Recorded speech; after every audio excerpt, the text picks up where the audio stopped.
Welcome to another episode of the Campus Chats at St. Anthony's High School. I'm Salt. And I'm Parth. Today we have a very special guest with us, someone who can help us understand the skills that students need to focus on after they have completed the board exams. Our guest today is Mukesh Sir, a career counselor and an expert in youth development. Thank you for joining us, Mukesh sir. It's a pleasure to have you on the show. Thank you. Thanks for giving me this opportunity and having me here.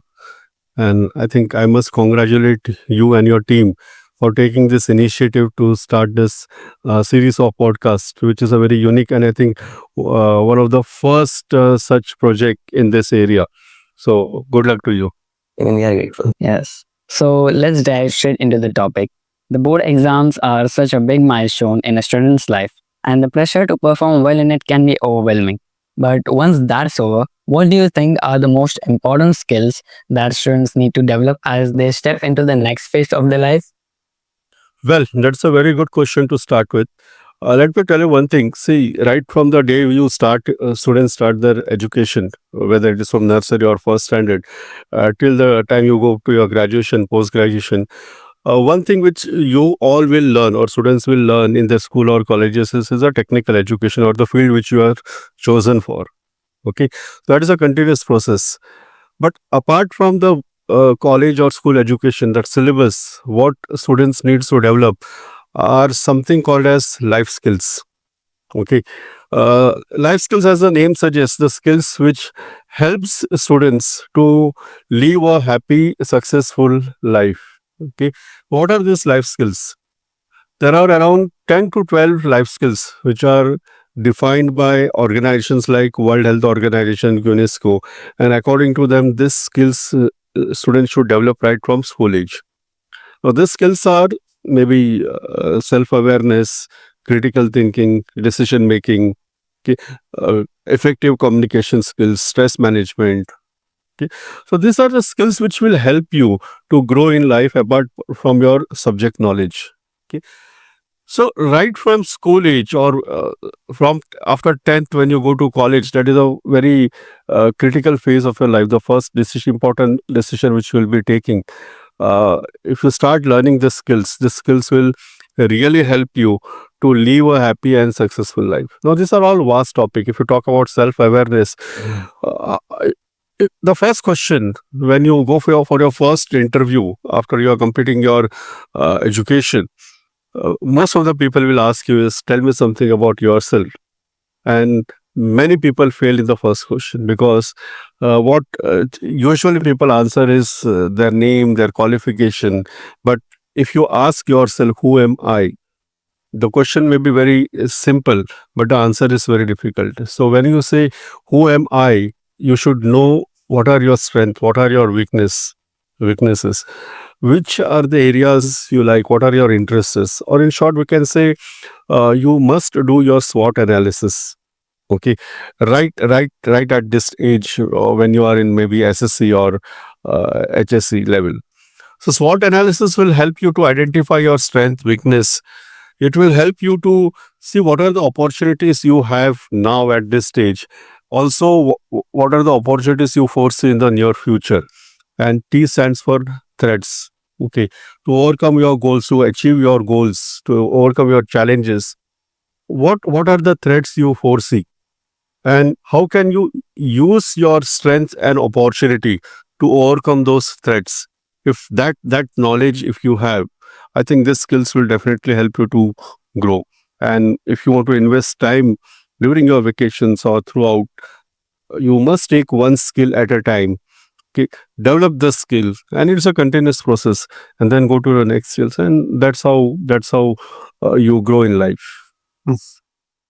So, how have the skills required for success changed in recent years?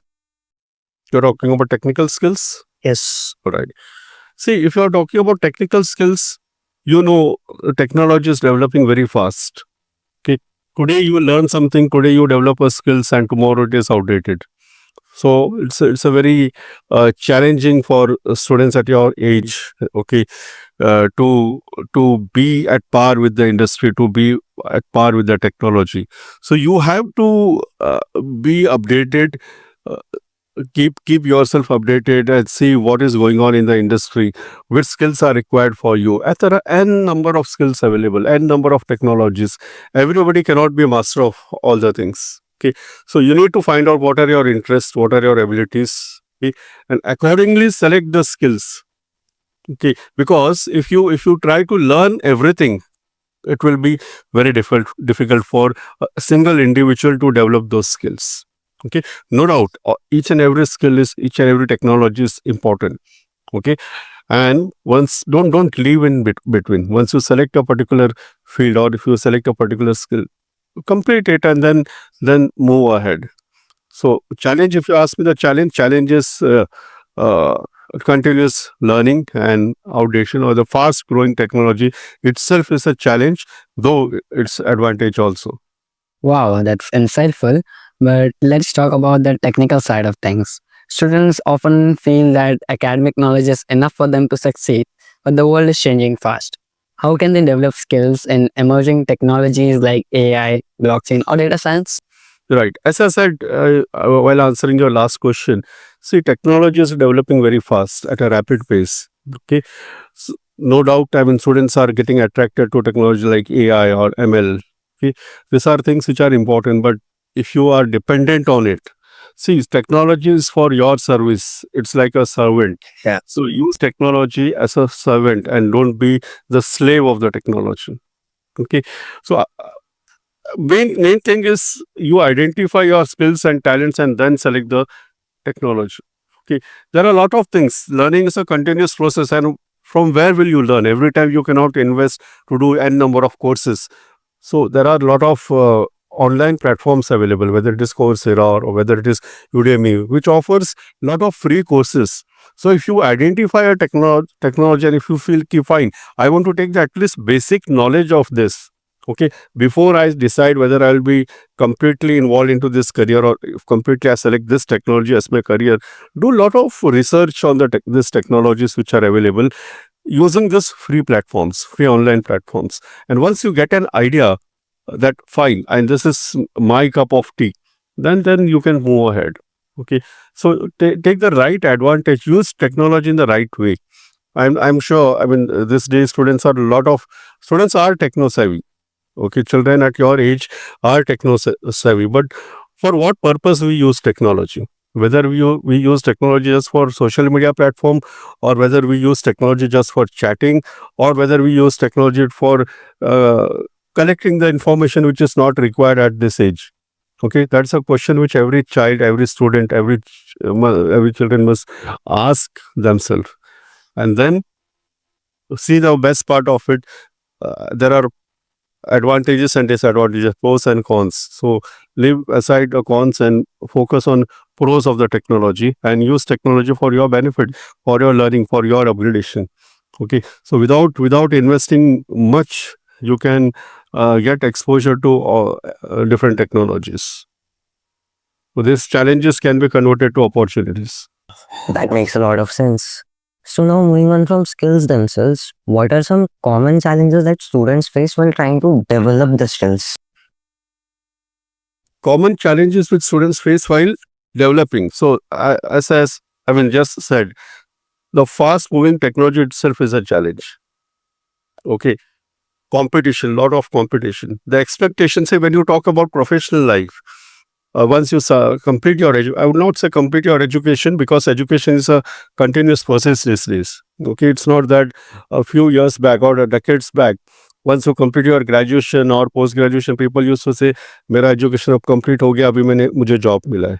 Okay, that is not the case at this age. Okay, education is a continuous process, and in that process challenges competition.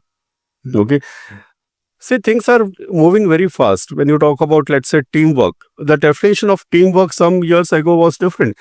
The definition of teamwork was to managing to how to work with your team in your office or in your college. But now, because of globalization, sitting over here, virtually you are working with the teams of different countries across the globe. So how to deal with those people who are not with you in your team, I mean, physically, that is also a teamwork. So the definition of teamwork has changed.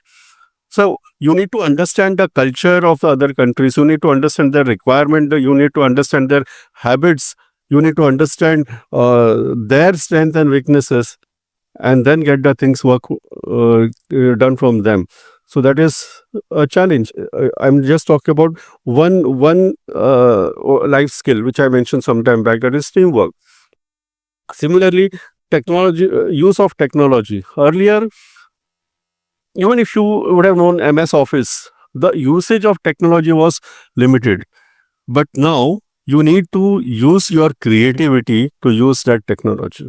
Let's say, take example of AI. AI, artificial intelligence, has got a lot of potential which it can do. But then it's up to the individual who is using that AI technology how to use that technology for your benefit, for that purpose. You need to be a creative.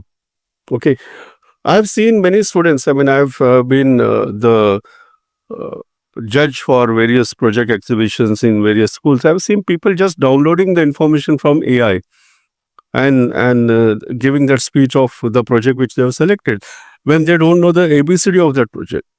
So that is a misuse of technology. Yeah. So if you want the information from Chat GPT about the particular thing, first you should have the basic knowledge of that particular topic, and then you can take help of AI to fine tune your information. Then it helps you. Otherwise, without having a knowledge, you just select hi-fi topics which people feel ki no, people will be impressed if I select this particular topic just because information is available on AI. That will not work. And that is applicable not only in your student's life, but also moving ahead in your professional life. Okay. So having information, basic information, is very, very, very important of any topic when you use technology, when you take help of technology. See, machines, it is called as AI, right? Artificial intelligence. It's not a natural intelligence. Yeah. Okay. So it's the artificial which is created by human beings for human beings.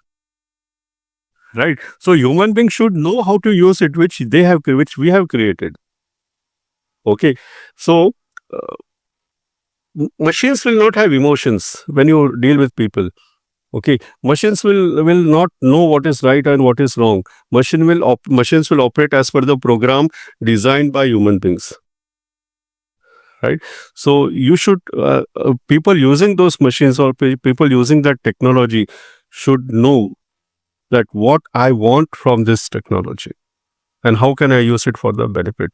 So it's really about finding the right mix. Now, one thing that many students struggle with after the board exams is figuring out what they want to do next. How can they explore their strengths and interests and make informed decision about the future? Well, now first question, as soon as children reach maybe 8th standard, 9th standard, the question which goes in the mind of the students as well as the entire family is, what you will do after 10th? What next? Okay.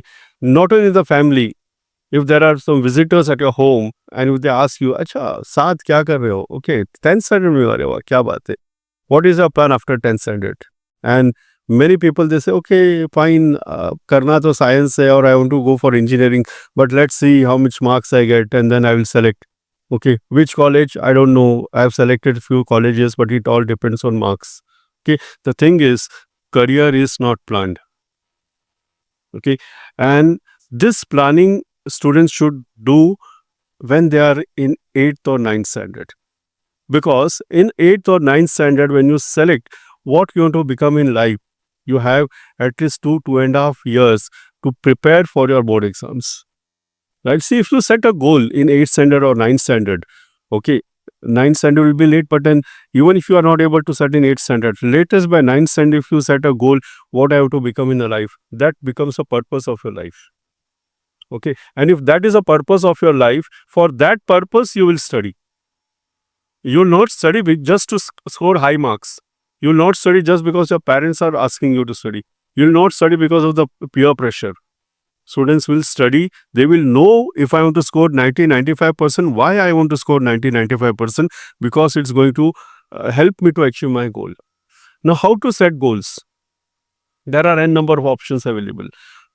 usually a normal child or a family knows 10 to 15 career options. People talk about engineering, people talk about medical, people talk about architecture, people talk about maybe uh, they want to go become a NASA scientist or research, okay, or CA or MBA.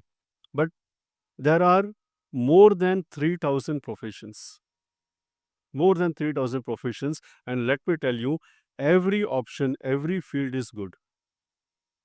But the thing is, in today's competition, you cannot afford to be a average student. You cannot afford to be average person. You need to excel in the field which you have selected. Okay. And how can you excel in that field? First of all, first challenge is how to select one option from this 3,000 plus options. That itself is a challenge. So for that purpose, you need to identify yourself. As I said sometime back, self-awareness is very important. Who am I? Okay, what are my inner strengths? What are my inner abilities? What are my interests? Okay, w- what will make me happy?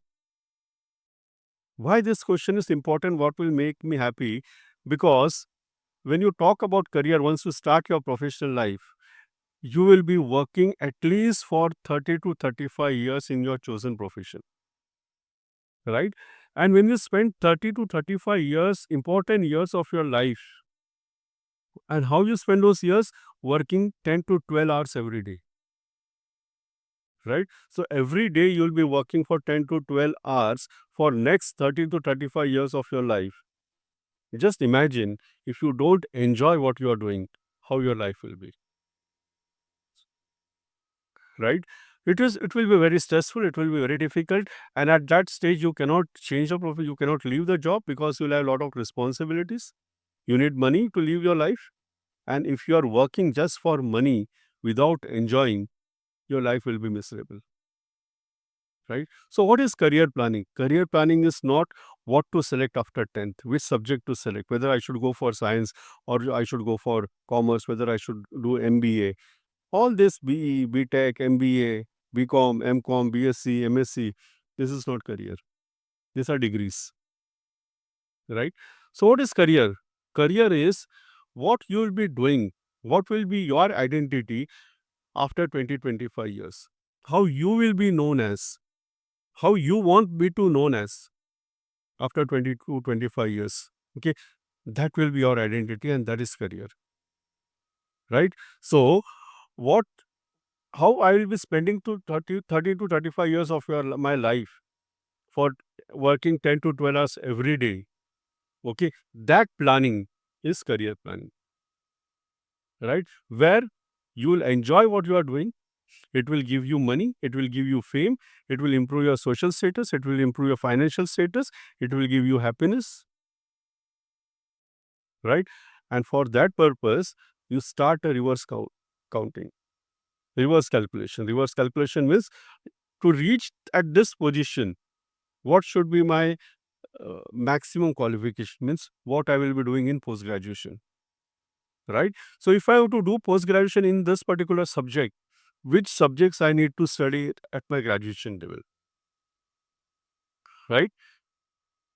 If I have to complete my graduation in this XYZ subject, what subject I need to study in, take for 12th standard?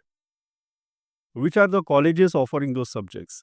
And if I want to enroll myself for 11th and 12th in that particular college using these subjects, how much marks are required in 10th standard? Right? What are the entrance exams for those? Okay. So let's say you want to do, let's say, BTech from XYZ college. Okay, and 12th from XYZ college, and you know the minimum percentage required for 12th to get admission in that particular college is, let's say, 95. Then you know why I need to score 95, right? And you will have 2 years or at least 1.5 years to prepare yourself so that you get 95% in your SSC. Are you getting it? Okay, so once you know your inner qualities, your inner abilities, your interest, okay, what type of person you are, whether you are introvert person, you are extrovert person, okay, I'm sorry, this answer is little lengthy, but it's very necessary to mention all the points. So, usually for an introvert person, family feels, parents will, he's not talking at all. I don't know what will happen, what will he do in his life, because he's introvert person. So, is introvert a negative factor? No, it becomes negative factor for certain fields, but for certain fields it is a positive factor. Let's say a child who is academically very brilliant, but is introvert. Okay, school topper, college topper, and after school somebody suggests him, you are very excellent person, you select so and so field and do management from IIM. The child, though since is academically good, okay, though is introvert, completes graduation, post graduation, he becomes university topper, college topper. Finally, when he looks for a job, he is an MBA from marketing, a university topper, and when he select marketing as his first job, a person who is introvert, will you be able to do marketing? No, right? So for that marketing job, introvert nature is a negative factor, right? But if such person select something which is related to research, right? Now research means no need to communication is limited. You work with your subject, with your topic, with your laptop, right? And since a person is academically brilliant, he will do wonders. So for research job, introvert natures become a positive factor, and vice versa, right? So you need to find out what type of person you are. What is your personality? Personality means not what how you look, what you wear. Okay, what is your skin color? How is your hairstyle? That is not a personality. That is external personality. That's your look, right? Internal personality means your strength, your weaknesses, your abilities, your skills, your nature.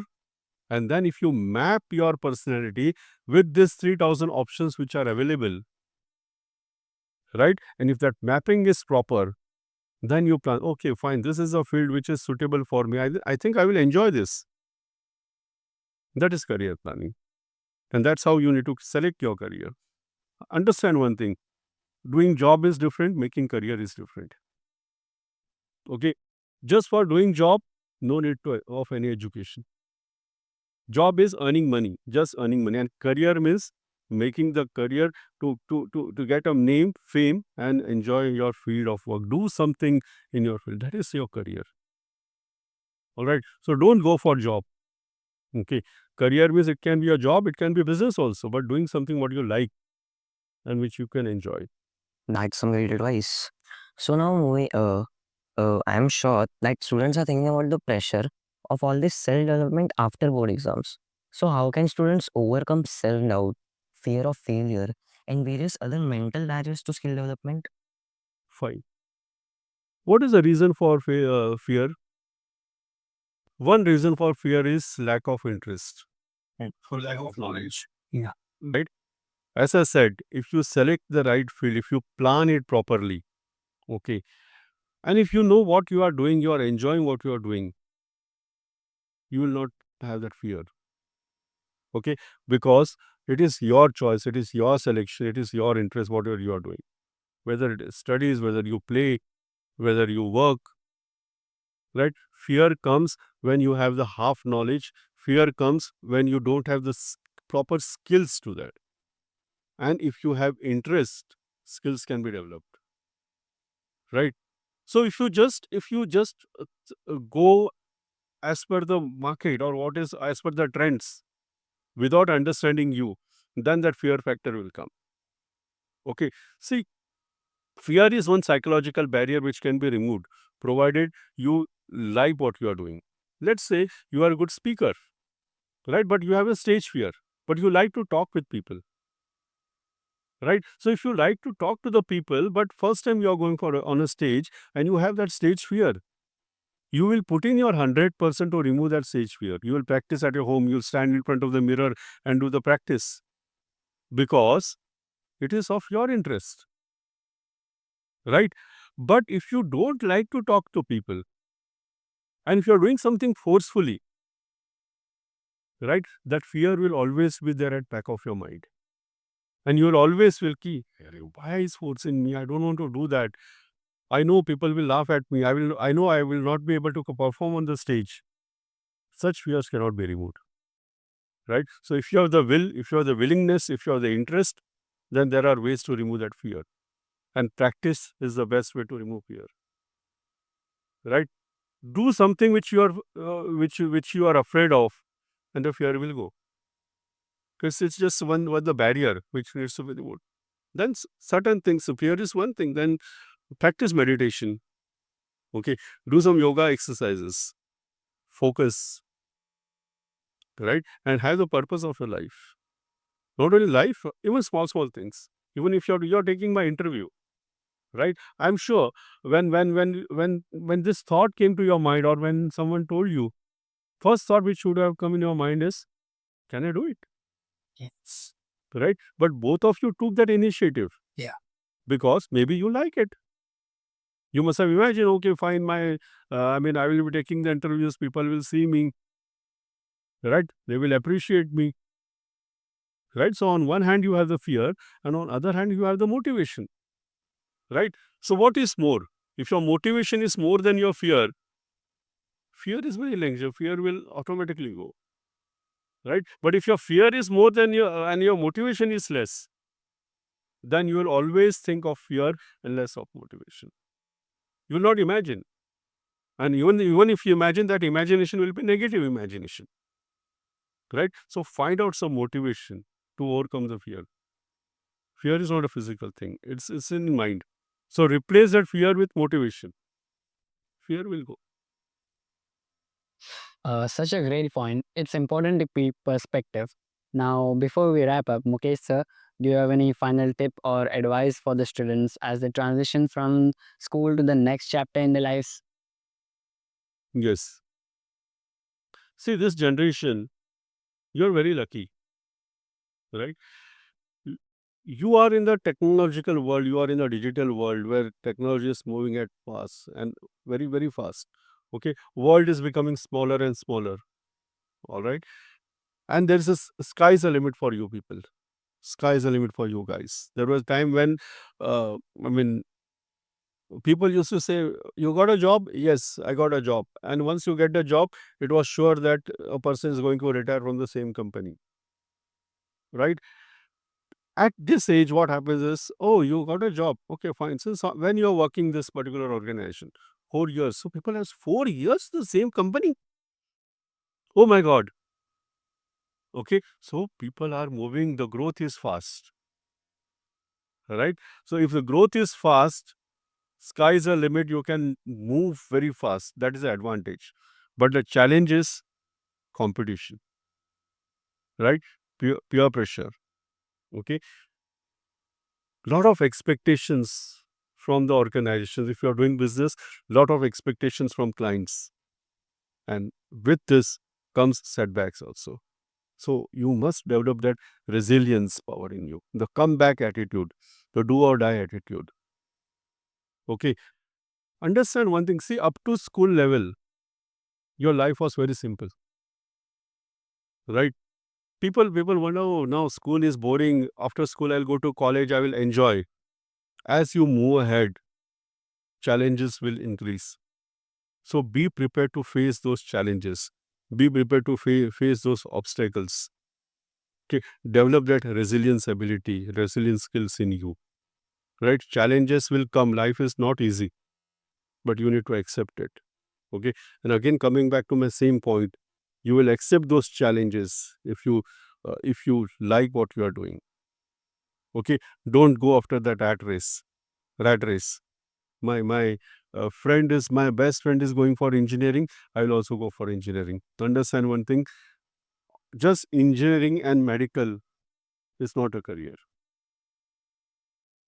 All right. So by any chance, if you want to be an engineer, and by any chance if you these days becoming engineer is, let me tell you, very simple. Okay. And because of this online what do you say admission process, If you want admission in science, or after 12th, if you want admission in engineering, you will get admission in any of the engineering college. Okay, but becoming engineer should not be your focus. Why I want to become the engineer should be your focus, right? And if you want to do something, do from the best universities, do from the best college, work hard. There is no shortcut in life, right? Don't go for just degrees. Okay, be whether it is XYZ college or whether it is a reputed college, that doesn't matter. That will not work. You need to excel in your life. You cannot afford to be a average performer. You need to excel whatever you do, and learning is a continuous process, right? So be prepared to learn continuously, be prepared to excel, prepare yourself that, okay, fine, I will if I'm selecting this, I would ensure that I will do something in this particular field and not be an average performer. And cultivate these habits, develop these habits right from school days. Take initiatives, participate in the activities, meet people. Okay, if you're talking about social media platform, use platforms like LinkedIn, where you have that is a professional platform. Okay, virtually you'll be meeting different people from the industry of your liking. They share their expertise, they share their knowledge. Okay, which will be definitely helpful for you, and you get open access to these people, who are who's who in your industry. So when there are challenges, technology has also given you opportunities, right? But nothing comes free. Nothing comes free means you need to devote your time, energy, and put efforts. And if you do that, if you plan it properly, sky is the limit. Every person, you cannot imagine, if you plan it properly, where you will be after 20 years of your life. Okay, think big, take action, set goals and take action, right? Because dreams plus action is equal to goal. Okay, otherwise your dreams will remain dreams if you don't take any action. That's it. Thank you so much, Mukesh sir. That was really insightful. And I'm sure that our listeners will find it helpful as they navigate life after board exams. Yes, thank you for sharing your expertise with us. I'm sure that many of our viewers will feel more confident about the future after hearing your advice. Thank you. And once again, thank you so much for having me here. I wish all of you all the very best for your future career. Good luck. Okay. And that's all for today's episode of the Campus Sites. Thank you for tuning in. If you found this episode helpful, then don't forget to subscribe, rate it, and share it with your friends. We'll see you next time with some more insights on how to be ready for the future. Thank you. Bounce.